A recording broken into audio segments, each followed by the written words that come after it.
All of us as humans disqualify ourselves in some way. I'm too short. I'm too fat. I don't have enough experience. I don't have an MBA. I've never owned a business before. I don't know what I don't know. I've heard the horror stories. You're disqualifying yourself. Your thoughts about you are the most important factors to your success as a business owner. They will limit you or they will inspire you. I am living proof of that. I had one thought about who I was and what I was capable of for 8 years until I decided to think a new thought. I thought a new thought and I made it true. What you believe to be true, you will make true in your life for good and for bad. Yo, this is the Streetwise Podcast. We're here to help you level up your game, level up your leadership, and level up your life. I'm your host, Matthew McReynolds. I'm a multi-brand franchisee, and I'm a franchise consultant where I help people find, launch, and build their ideal business. My main goal is to help you get off of zero and become the person that your dreams need you to be. Buckle up, get your popcorn ready. Let's go. It's amazing. It's amazing. Oh man, I tried to press the record button as fast as I could when you said that. You're funny.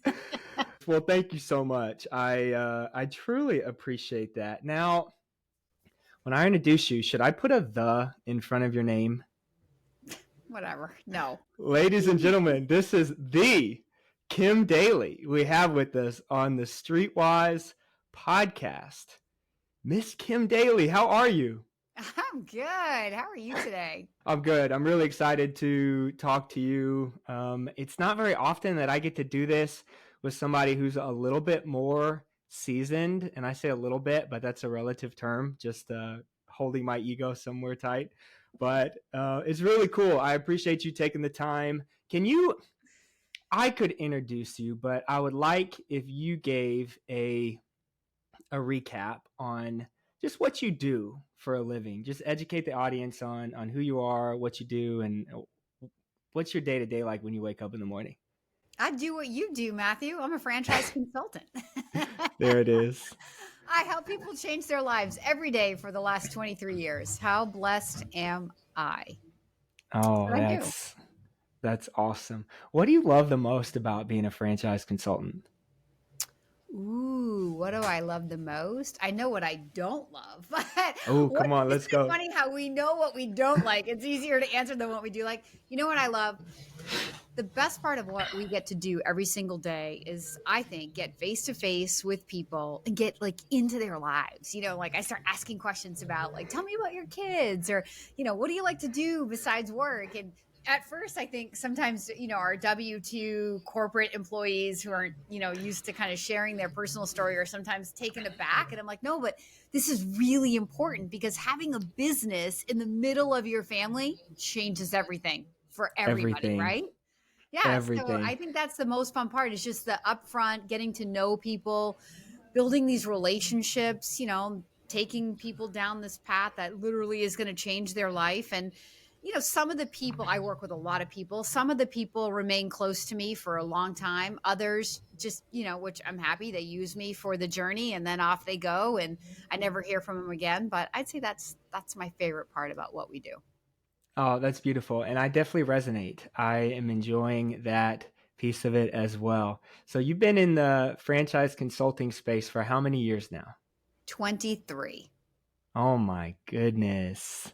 That's February amazing. 14th will be my 23rd anniversary, or 22nd. Wait, am I giving myself too many years? I started February. I went to training on Valentine's Day, 2002. Wow. So that would wow.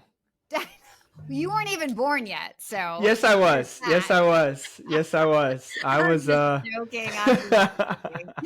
So I guess that would give me 22 years. Okay. Yeah, that sounds about right. That sounds about right. How did you get started? I didn't even know that this existed. I mean, I did, but I should give myself a little bit more credit. It wasn't until recently till I really truly understood what a franchise consultant, what a franchise broker network is. How did you get started into this? Yeah, I was running my own company, and I was living down in South Florida, and 9/11 happened. And when I couldn't like get on a plane and fly home to my family here in Southern New Hampshire, like it changed everything. Like that one day changed everything for so many Americans.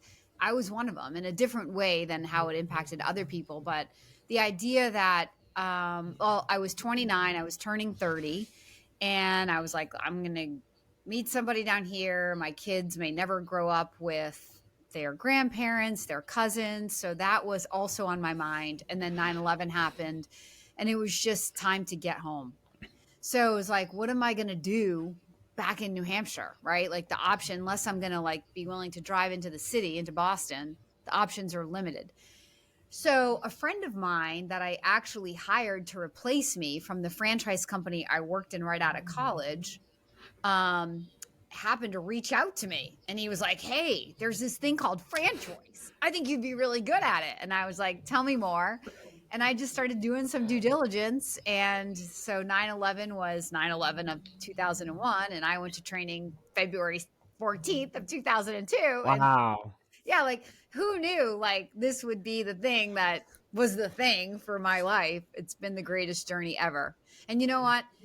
Back to your original question, what I love about what we get to do, Matthew, is coach other people. But what I really love about this business for my personality is it is like it's been the greatest personal and professional learning like playground ever. Because in order to be good at coaching other people through their biggest fear, investing money, losing money, stepping out of their comfort zone, changing their life, change even when it's good is hard, right? So in order to be really good at those conversations, I had to do a lot of growth personally and Wow. professionally myself. And I Okay. think that's what's kept me here all these years is that there's always something to learn. No two candidates or processes are ever the same. And so it's never boring. It's not like rinse and repeat, even though a lot of what we do is rinse and repeat as business owners. It's really not. It's always different and ever changing. And because of that, I just get to keep growing and getting better and better as a person. And then I can be a better coach. Oh, I love that. And I think that goes into the culture of franchise as well. Franchising in general, I felt very welcomed into especially when I flipped over onto this side of it. But I'm curious because franchise was fairly new in Yeah. 2002.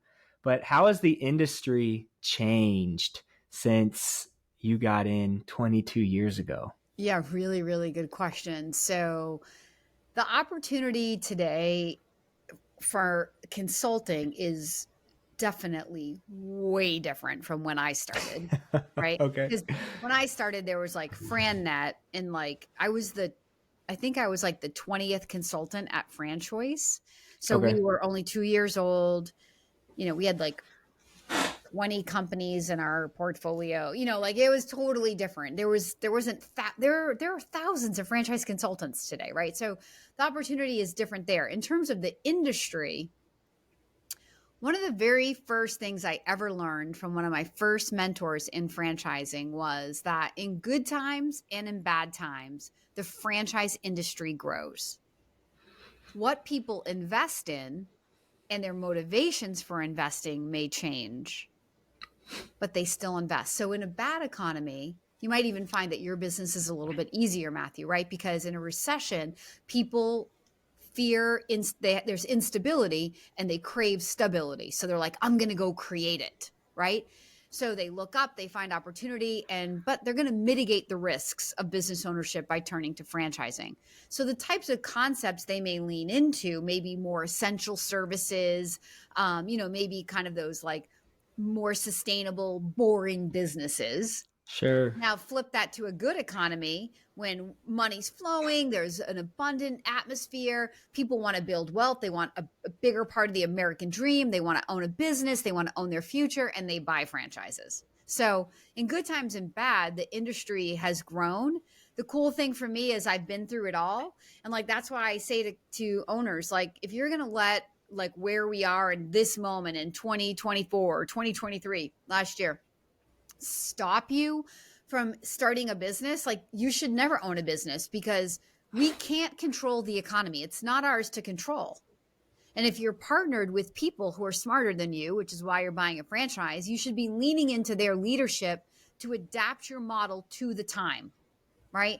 Because if you plan to be a business owner for 10, 15, 20 years, whatever it is, the economy will change and you have to adapt with that. So if you buy in in a recessionary time, maybe it's the hardest time in a particular business. So what? You learn when it's hard. You'll never have to worry about a recession in the future. If you buy in when things are a little bit easier, maybe you're going to get a little bit lazy. And when things get harder, then you're going to have that learning curve. But if you want to be sustained, in a business, you're going to have to figure out how to get through it all. Okay, that's so interesting. So I'm going to pivot from my line of questioning slightly, just ask a follow-up with kind of the trail that you're going on now. How do you coach franchisees or franchisee candidates in evaluating the competency of franchisors, in understanding their industry, in truly backing and being behind what they say and navigating through the lip service of the franchisor who's trying to add to their portfolio versus somebody that actually has a strong business that can be nimble when times change? Well, I think that it all flows back to a candidate's belief in the people, even if the people don't have experience, right? Because it's a more emerging brand, but in their past businesses or things they've done in their past, they're experienced business people in general, right? I mean, I think every investor is going to handle that a little bit differently. So it's our job as the consultant to understand, is this person the kind of candidate that's going to need solidarity? They need a franchise that has weathered many storms, that they can lean on, that they can grasp, right? Or is this candidate, because my personality would probably suffocate in some of the really solid, tried and true brands, because I want change all the time, but that's because I've been an entrepreneur for 26 years of my life and I trust in myself. And this isn't a judgment thing. If you're just starting down this path, you may need more I's dotted and T's crossed because you don't know what you don't know and you don't have any skill under your own belt. So I, as a candidate, would lean toward more more emerging brands, because I know that they tend to be a little more adaptable and nimble. And there's more opportunity for me to bring myself to that opportunity and help them even grow and adapt the finalized product, if you will. So I think as a consultant, it's your job to discern who are you talking to.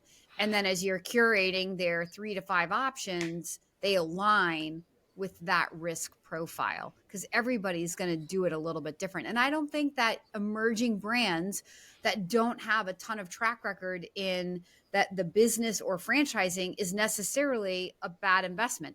Look, in our inventory, we don't really take on like the husband and wife that had a great business and turned it into a franchise, right? That's so 20 years ago. At Franchise, you can rely on the fact that our corporate team has done their due diligence. And those mom and pop businesses come with those consulting companies like Fastlane or Rep'em or Brand One. And those people are smart business people in franchising, right? So you have leadership on the product or service side, and then you have leadership on the franchise development and operational side from the consulting company. And that's the formula. Yo, thanks for listening this far. It's at this point in the episode that I want to talk about Streetwise franchising, teaching, training, building.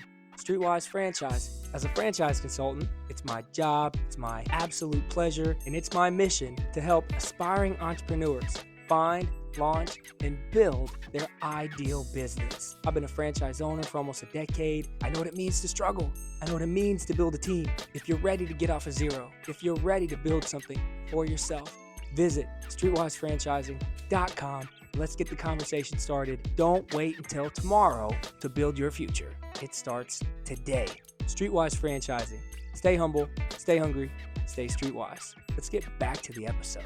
I love this type of conversation because the person listening is going to get so much from the two of us having this conversation. But even somebody like me listening to and learning from somebody like you that's been in the game longer is just a really cool thing. I know I'm going to go back and listen to a bunch of this stuff over again to make sure that I'm taking notes. So I appreciate that. And it's true though. I see that just in my own story because I look at different concepts and different spaces that I've been in my entrepreneurial journey. And Mosquito Joe, for example, was a phenomenal business for me to learn how to be a business owner in. And when we launched with Groovy, I'm glad that if I didn't have the experience of Mosquito Joe, I would have failed much quicker, much faster. I mean, we're still launching the thing right now, but it would have been a very different story just because of the complexity and a different style of business. And so that's why I see the value of the consultant coming alongside and helping navigate. So back to like my initial thought process as you got started versus where you are now, other than experience and just getting a ton of reps, what has helped you be prepared and feel confident and be knowledgeable in guiding people through this journey in making one of the biggest decisions that they could possibly make? So it's my own personal development and growth. So I'm an avid reader. Okay. Podcaster. Yeah. Like I listen, I'm always learning. So what I find, and you'll find this, I think all business owners find this, when I'm growing personally, my business is growing professionally. So whenever I feel stagnant in my business, I always look in the mirror and say, are you growing? And even if I have to step out of my comfort zone in a hobby, try something new, learn a new skill, learn to play the piano, learn to sing, whatever, like take a class that stimulates my brain to be engaged in a new way. That outside influence always seems to trickle back to my business, always. So, but it can easily be accomplished just by constantly reading and like using books as tools. So the types of books that I like to read are books that I love mindset books because I'm the mindset coach. I believe that if your mindset is right, it all trickles down from there. Like, how does the fish rots from the head? Like same type of idea. Like, so do we. I think we rot from our head. So if you keep your mind sharp and your mind is growing and you're reading books that help you learn how to think and speak and plan and have goals and work from the most important parts of our business, the rest of the flow literally flows from there. So I think it's just continuing to grow personally. And as I continue to achieve more in my business because I'm growing, I have more to give to you. Like, so, my story, I spent 8 years from 2002 to 2010. I was an average performing consultant here at Franchoice. And then the next year in 2011, I made history in the franchise consulting industry. So I built the largest business that had ever been built at that time. I did over 3.5 times more revenue in 2011 than I did in 2010 or any of my previous years, right? So this was my 9th year in business. So when I did that, it gave me so many aha moments to be able to turn around and put into my coaching for my candidates. The most important one was on validation. So when people would be like, well, I want to talk to people that are struggling. And I always was like, well, why? Like, I come from an abundant mindset. So to me, that's kind of like you're looking for reasons to make it wrong.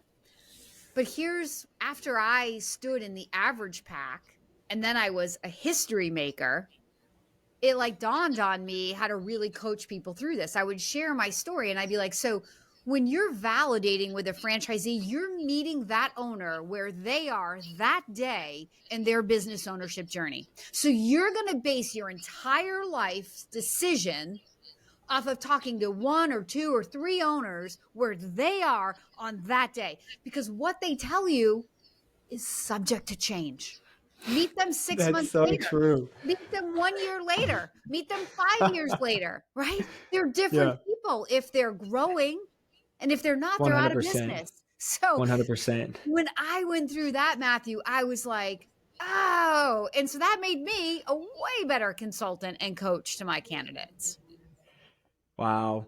Was there a certain resource? Was there a certain book? Was there a certain thing, a certain moment where you saw it turn around, or was it kind of over time? I mean, 1 year from being average to being history making seems like a very significant It was. switch. Yeah. Like not a lot of people see that. So maybe explain that to me a little bit. Right. And you don't I knew what I was doing. So the main thing that I did the first year was I was sick. So you know how at franchise, our CEO is always like, you just have to decide. Like I literally, back then, he didn't talk like that. He talks like that now. We didn't have that kind of coaching back then.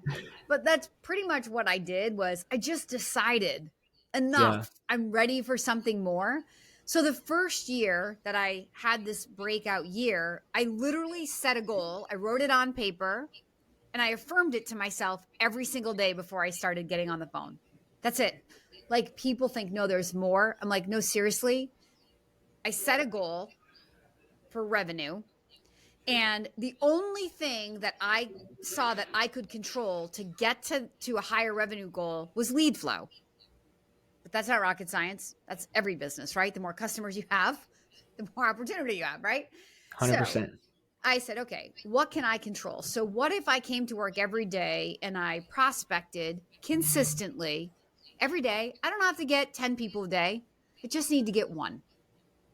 This seemed like a doable number, especially with a little bit of focus. I thought I could figure it out, how to consistently get one new candidate. So, the tendency in our business, in any business, if you have membership of clients, if you have customers you already have to serve, is to spend a lot of time focused on those you're already serving. And if those you're already serving are paying you money, then that's good. But in our business, those we're already serving may not pay us money. Sure. So you better be finding more people, because when those people who you're already serving don't pay you money, you have a scarcity mentality and you're afraid to let them go. But when you have so many people to play with, you need to let them go. You're grateful they're saying no. Just clear the way out of the pipeline, please, because I got too many other people to play with.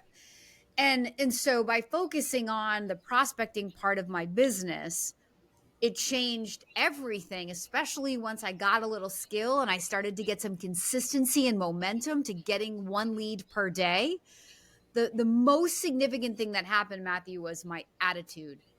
By 3-4 months into this, I started to come to work to play a game, and a game that I couldn't lose because I started to get some prospecting skill. Well, when you're playing a game, number one, it's fun. I love to compete against myself, but it's fun. And it's like, especially when you know you can't lose, right? So was I always successful? No. When you look at that first year that I did this, I was only 80% effective at generating one lead for the number of days that I worked.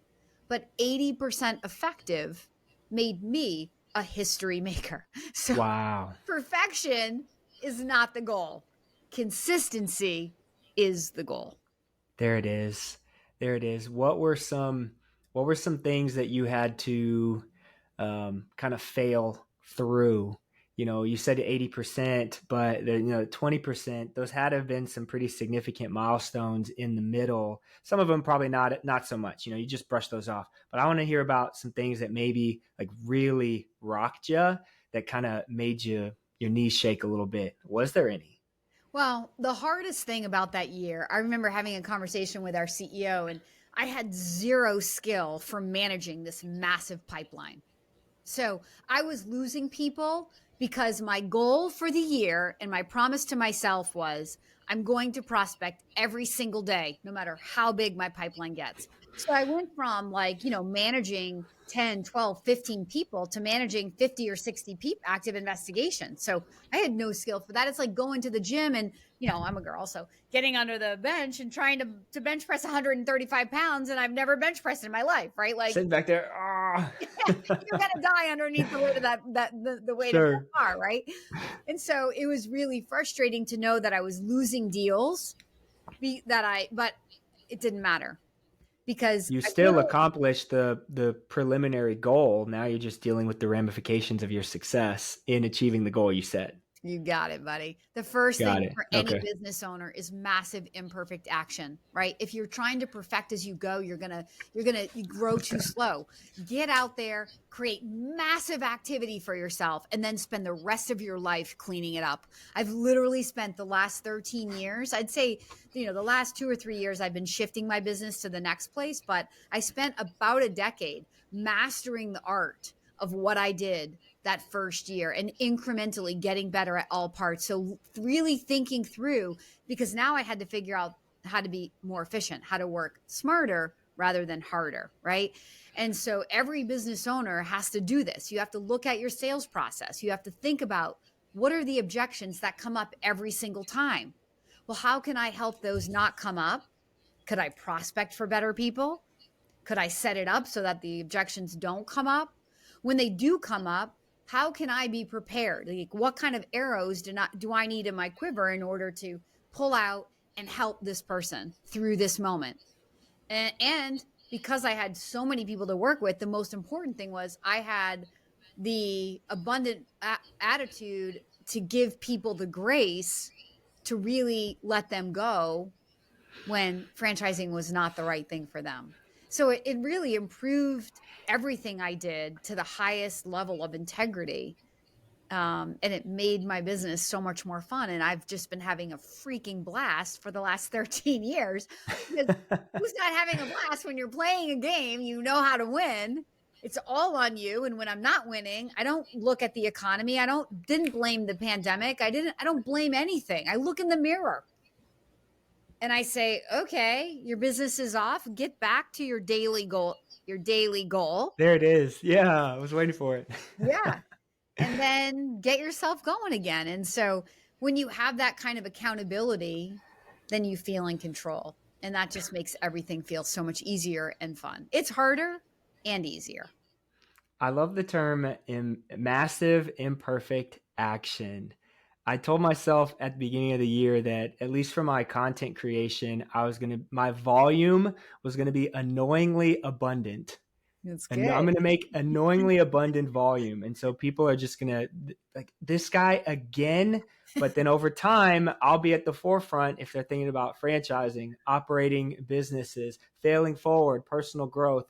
My name, my face will be in the mix. So I like that. That kind of gives me some confidence. So when you're talking to a candidate or a potential franchisee, how deep do you go into creating vision, defining your passion, defining your purpose? How important is that for interacting with somebody who's making such a big decision? Do you find that people need that, or is it more, I'm just here to look at numbers. I just want something that's an investment. I'm not really emotionally in it. Like, do you feel like you interact with more of one type of person versus the other, or is there a mix?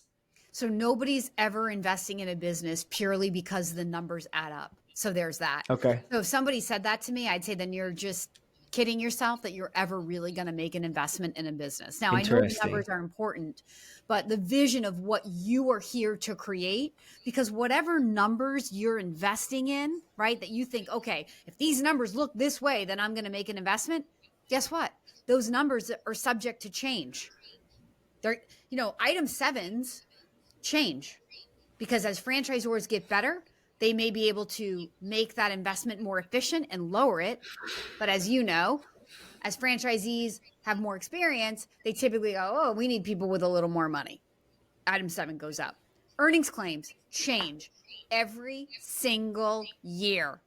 Franchisors get better, franchisees get better. And if the earnings claim is not getting better, why would you ever want to put your money into a business? Because if you are not growing, you are dying. Business is either forward or back. It is not stagnant. So if you're looking at numbers and that's what you're using as your measure of this is why I want to invest, go invest in a stock or something different, because this world here is you looking in the mirror and owning your moment.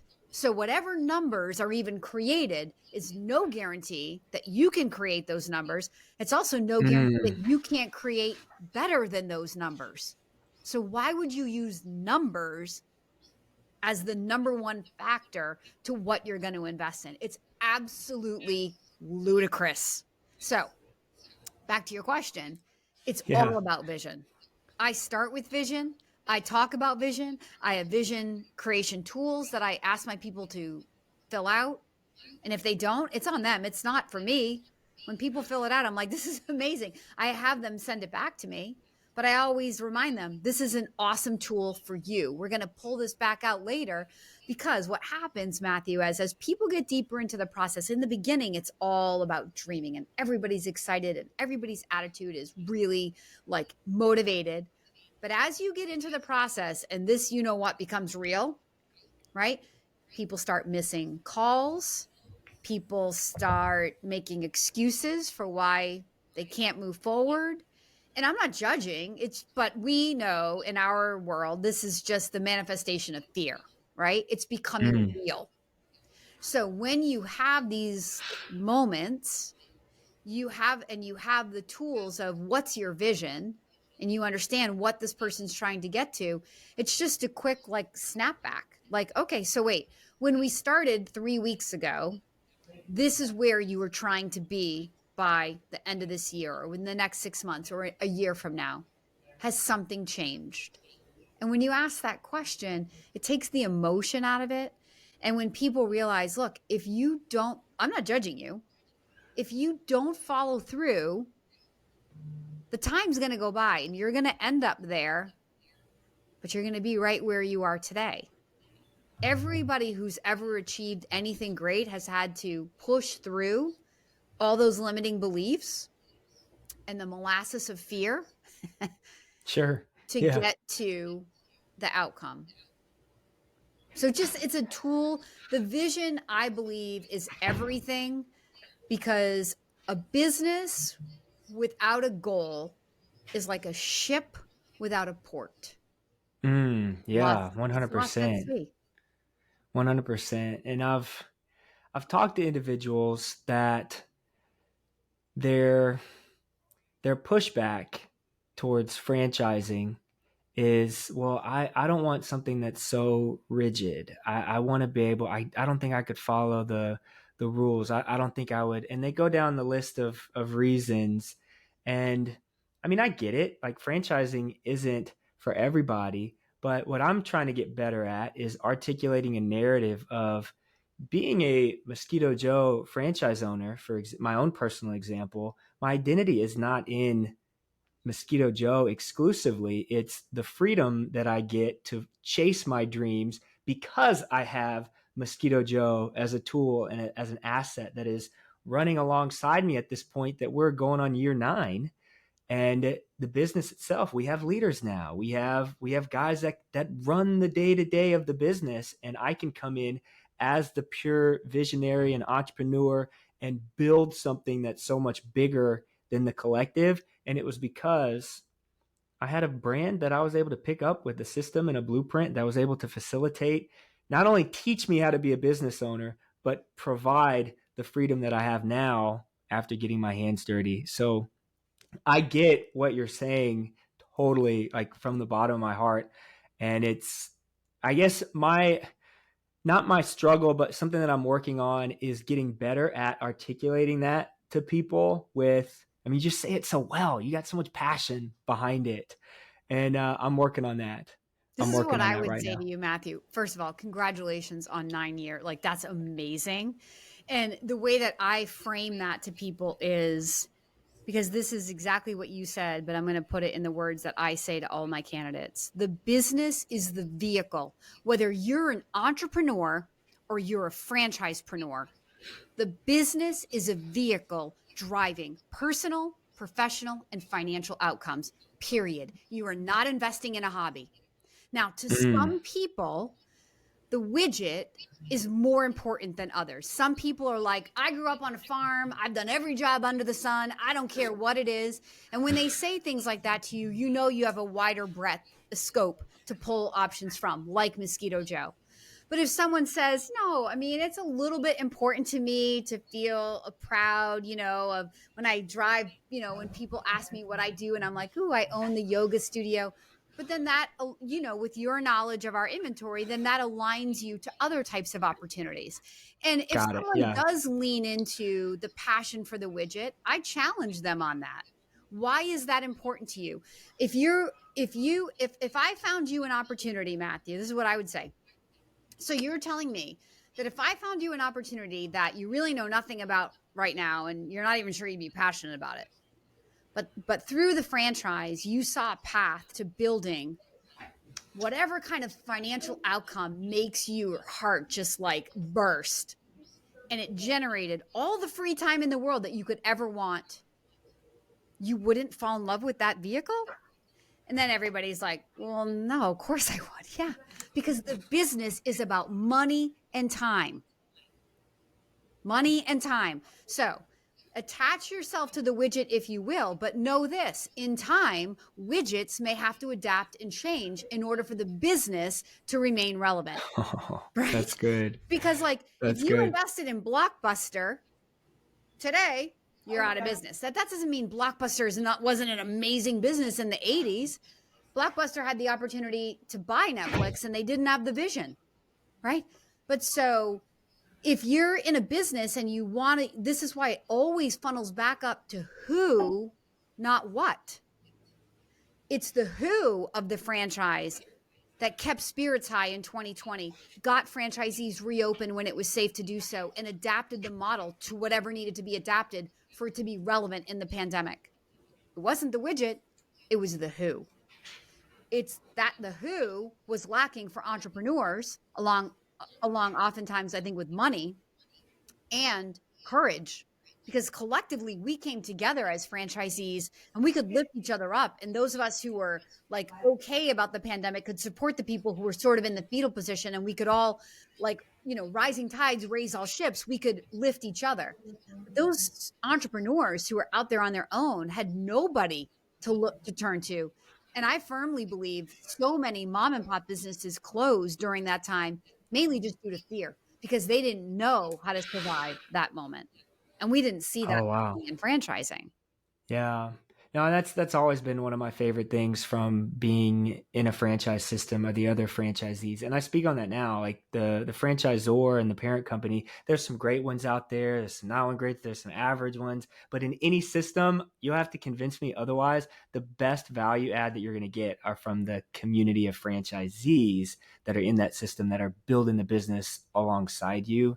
And I mean, I've just learned so much. But I'm curious, from your perspective, you've been in this business for long enough to build a very healthy and, from my perspective, successful business for yourself. You're helping a ton of people. How have you had to pivot the business in order to continue to grow and not become complacent? Like, what are you doing now to continue to vision cast for your future? Well, when I started the business, there was no social media, right? This was a Mm. Rolodex business. This was a who do you know, local networking events, getting out and speaking. The first 18 years that I was here, I used to travel and host live events. And that's how I generated leads. That's how people started associating me with Dallas, because I would fly to Dallas about 6 times a year. And it started through a networking event that I had in Dallas. And then it just grew from there. And I would just invite all the people that I had worked with to bring a friend. And then all the people I placed in business to bring a friend. And it just started growing and growing and growing. And I could go there, I could send an email to some people and be like, look, I'm coming to town for 1 or 2 nights. Could we get 30 or 40 people in a room? And I'd open the bar, pay for a bar and appetizers, $1,000, $1,500 bill, and get 20 or 30 people and come back with 15 or 20 active, excited, motivated people who wanted to work with me. That's how I did my business for 18 years. And then Wow. in 2020, when I couldn't do that anymore, I had to very quickly figure out how I was going to survive. Wow. And that's when I turned on the camera and started my YouTube channel. And so that was one adaptation. And so now it's more about like search engine optimization and funnels and social strategy and like doing things at a whole nother level. And also getting into the business coaching side of it. Oh, that's really cool. How long would your events be? I mean, are they 20 minutes? Is it a couple hours of just workshop and networking? What would the typical format be for an event like that? It evolved over time. It Okay. started like normally on one day, the day that I flew in, I would host like a Create Wealth through Franchising seminar, right? So that would be about an hour long, PowerPoint to give people the foundation. And then that night or the next day, it would be an open format. And what happened is over time, I placed so many people into business in Dallas. I would pick 3 or 4 of my owners to come. This is the magic. Oh, it's so cool. This was the magic. So we know franchisees tell the best story. So I would open up the event and I wouldn't even have to speak. I would have each one of those people get up and share their story of transitioning from W-2, their why, I lost my job, or I just was so tired of feeling like I was going to lose my job, or I was tired of making millions for other people and, peanuts for myself, whatever their story was. They would get up and share their story. And of course, it would resonate with all the other people in the room because all the other people in the room are like shaking their head. And so Yeah. it was magic. I have some amazing, amazing memories from hosting these events. 3 or 4 stories like that in the course of an hour. And then open it up to networking after that. That's powerful. Oh my gosh, it's so powerful. That's powerful. You're totally going to inspire everybody in that room. Yes. Oh, that's really cool. And so now with the pivot to the YouTube channel, the podcast, you're able to do similar things, but just more of a global impact. But you've also had to learn a lot about like leveraging social media, leveraging other people's time as you build out a team in order to help kind of break all this stuff down. So I guess 2 parts to my next like line of questioning. What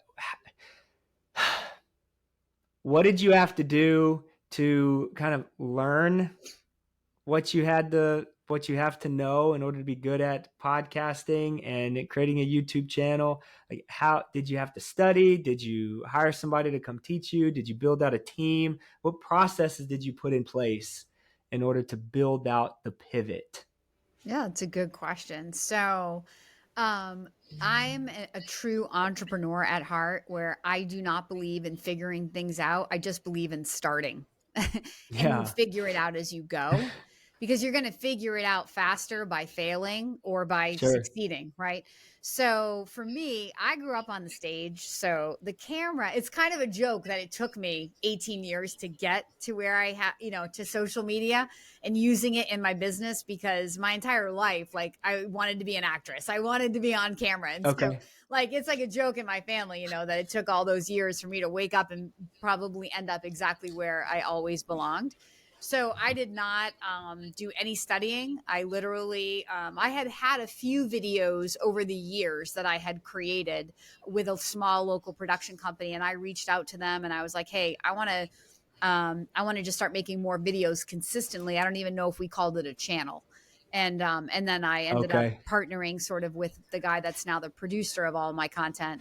And together we just grew. He started doing a lot of research in terms of like how I started, doing the research in terms of what I was going to talk about. And then we just came together and we've just been refining it. And, now I'm at a whole nother level, because it's one thing to post, and content is very expensive, and it's very hard to get yourself recognized, even if you have a ton of content. There's a whole strategy component to it that is more important than the actual content. And so, that's kind of where my business is at today. And I have, much bigger goals for what I want to accomplish over the next couple of years. So even outside of franchise consulting, outside of building out your channel, what are some of the things that you're like trying to achieve? I guess you get to a point where you have all this influence and you really get to make a true impact on people. So I'm just curious, like, how do you continue to define that for yourself? Yeah. So my heart is really in the business coaching side, what I call helping people to the second yes. So the first yes is standing up to your dream, saying yes to the franchise. The second yes is showing up for your dream every single day as a business owner, because as you and I both know, It's hard. It's a grind. It's a daily grind, baby. There it is. Right. And Yeah. so you've got to have the grit. You have to have the vision of what you're trying to build. With no vision, and you will die in the valley, right? Every business owner, like I took a call a couple of weeks ago from a guy who was like lamenting about the cash flow, problem he was in. And I was like, not like trying to be mean, but I was kind of laughing at him. And I'm like, welcome to business ownership. If you've never found yourself in a cash flow problem, you haven't owned a business for very long, right? Like, so, I mean, this is just what it is, right? It stinks. It's hard when you're in it. Nobody really wants to hear like, oh my God, this is just how it is. But it's just how it is, right? Like, stuff happens, and it's how it doesn't matter what happens. It's how you respond to what happens, which is what I told him. It's like, you can take this and take fear into your business every single day and make this happening the reason you don't succeed. Or you can take this with a grain of salt and a little bit of humor and say, okay, we figured out some things on not to spend our money on. So now we got to get busy figuring out how to quickly turn this around. But the attitude that you show up with in the moment when you find yourself, that will determine what happens next. That's huge. Right? We talk about over here a lot. This is what hard feels like.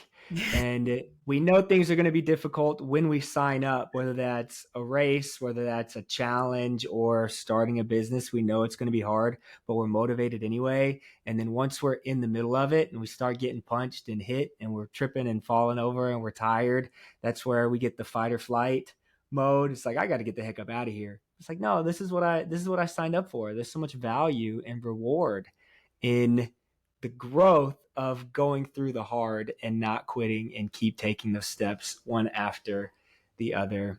The business is literally the best playground for personal and professional development. And to the extent that you as the business owner enjoy the personal and professional development, then you will eventually have the financial reward. So going back to your question about, what do you say to the guy that's just looking at numbers?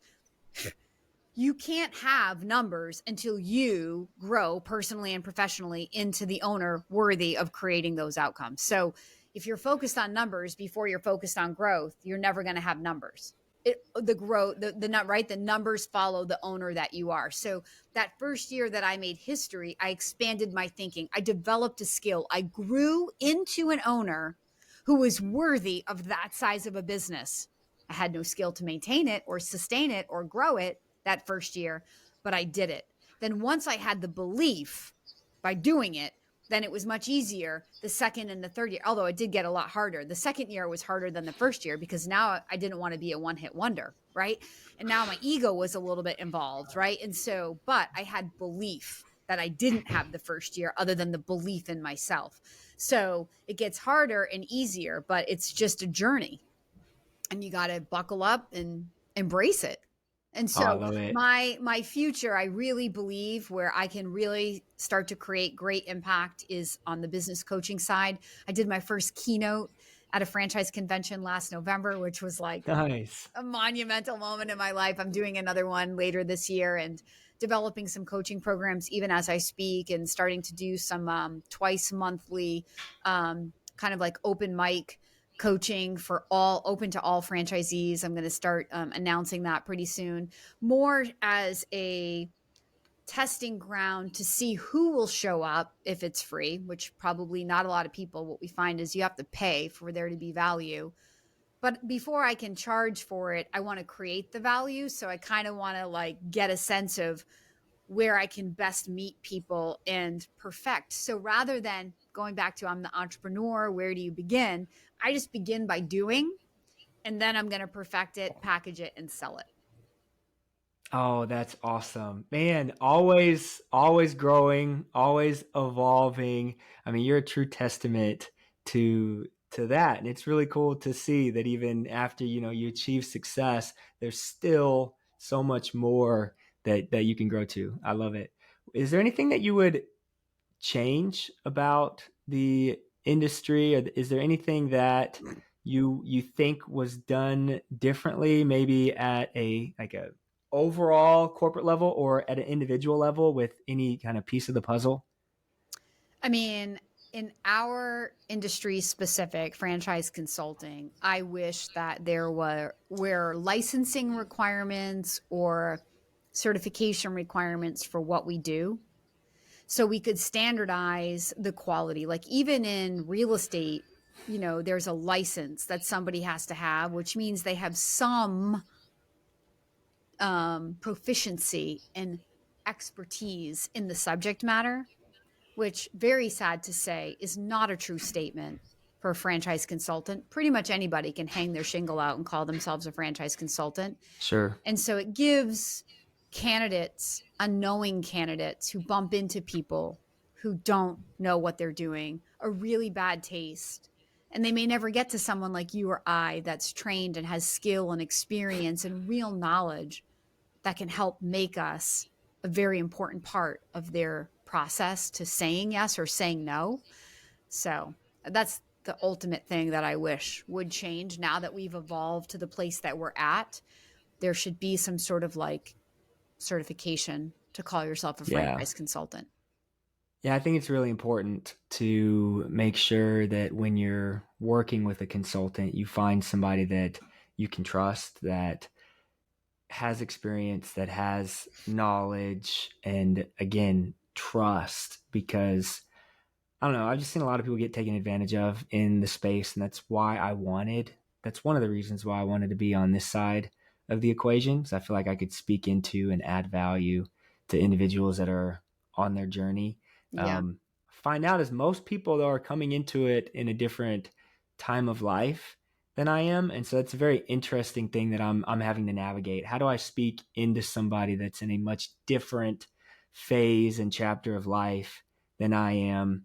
And the thing is, just my big push is if I can always add value to your journey. I mean, there's no sales push from me. I mean, we know that the service that we offer is free to the candidate, but if I can just add value, you might come back, you might refer me, you might, talk highly of me to somebody that you know and love. And it's all about the trust, I guess, is what I'm trying to say. Matthew, you're offering to anybody out there 9 years of experience as a franchisee. You have more than I had when I started. I was 29 years old when I became a franchise consultant, right? But I had owned my own business, but not a franchise, a startup for 5 years. So I had experience in running a business, but not a franchise business. I didn't have the knowledge that you have from being in on the ground floor, sleeves rolled up, doing it and making it for 9 years and having a sustaining business where you have teams of people. Like, that is magic. And any candidate that you meet that doesn't respect that, it's just not your candidate. Like that, you're going to come to that, There's so many, and here's the good thing. There's so many consultants out there that you don't have to work with everybody. Like, I had to come to that. Like, I don't need everybody. I don't want everybody. I want the people that resonate with my voice. My whole spin is definitely going to be abundant and motivational. And if that doesn't appeal to you because you want logic and numbers, don't call me. Because we're all good. Oh. We're all good, right? There's plenty of consultants out there. Because my thing is, if you want logic and numbers, you're never buying a franchise anyway. I don't want you. Sure. In my opinion, So there's enough people out there doing what we do that you can define your voice. And your voice is one who I speak with integrity because I am a franchisee. And I saw these pitfalls and I saw how we selected our business and the things I wish we knew. And I can be that voice for you to help you fill in those gaps before you say yes. That's your whole thing. There it is. It's amazing. There it is. It is. Yeah. It's awesome. That's why when I met you, I was like, oh my gosh, like, you're amazing. Do not let, and I know it's hard because I remember when I was 30 years old, you think, who takes you seriously? I remember thinking, I can't, in this business, I can't wait to have kids because I felt like somehow the world would take me more seriously when I could relate to people as a parent, right? No doubt. It's all garbage. It's all head trash that every single human has about not feeling worthy. But I'm telling you right here, right now on your podcast, anybody who works with you is in amazing, amazing hands because you can offer them what I just said. Firsthand, I've been in the trenches. This is how I built and scaled it. This is how I'm starting another business. This is why I'm starting another business. Is this the path you want to go down? Cool. Take my hand. Let me show you how to do it. I'm not telling you it's going to be easy, but I definitely can lead the way. Oh man. No, I feel that and I appreciate that. And thank you for I did this whole thing just to hear you compliment me at the end. No, just kidding. Well, you got it. And I mean it. No, but thank you for giving me that permission. Not that I necessarily like asked for it or needed it. That's so powerful hearing it from you. And I mean, I first found you before I knew you were with Franchoice, before, I got in Franchoice. I found your channel and listened to it and studied and learned a lot. And in all that you're doing, you're giving people permission to bet on themselves, to move forward with their voice, with their strengths, with the resources that they have. And so I appreciate you for that. Thank you. That means a lot. What, if there's a final message, you just came in with some fire and I knew you would. What final message would you have for somebody that is afraid to get off of zero, or maybe they just don't know how? How are you speaking to that person? Maybe they just don't know how. Well, you have to take the first step forward by reaching out to a consultant like Matthew who can help you learn what you don't know. But the final piece of advice that I would have to anybody who's thinking about owning a business is this speaks to what we were just talking about. All of us as humans, I think, disqualify ourselves in some way. I'm too short. I'm too fat. I don't have enough experience. I don't have an MBA. I was going with my personal trainer in the beginning. Okay, that's the personal trainer. But in business ownership, I don't have an MBA. I've never owned a business before. I don't know what I don't know. I've heard the horror stories. You're disqualifying yourself. Your thoughts about you are the most important factors to your success as a business owner. They will limit you or they will inspire you. I am living proof of that. I had one thought about who I was and what I was capable of for 8 years until I decided to think a new thought. I thought a new thought and I made it true. What you believe to be true, you will make true in your life for good and for bad. Oh man, I love it. I love it. Thank you so much. The Kim Daly, ladies and gentlemen. Well, Miss Kim, I appreciate you. This has been an amazing episode. I've gained a lot of value and I know the listener will as well. Just for the sake of time, I'm going to wrap us up, and I do it the same every single time. Stay humble, stay hungry, stay streetwise. Peace. All right, everybody, that's a wrap. Thank you so much for making it to the end. Hey, if this episode added any value to your life at all, please like it, share it, give me a 5-star review. It's the only way that this show is going to gain traction and help more people achieve their dreams. If you're ready to start your franchise journey, visit streetwisefranchising.com. Let's set up a time to talk. Hit me up on LinkedIn. Until next time, stay humble, stay hungry, stay streetwise. Peace.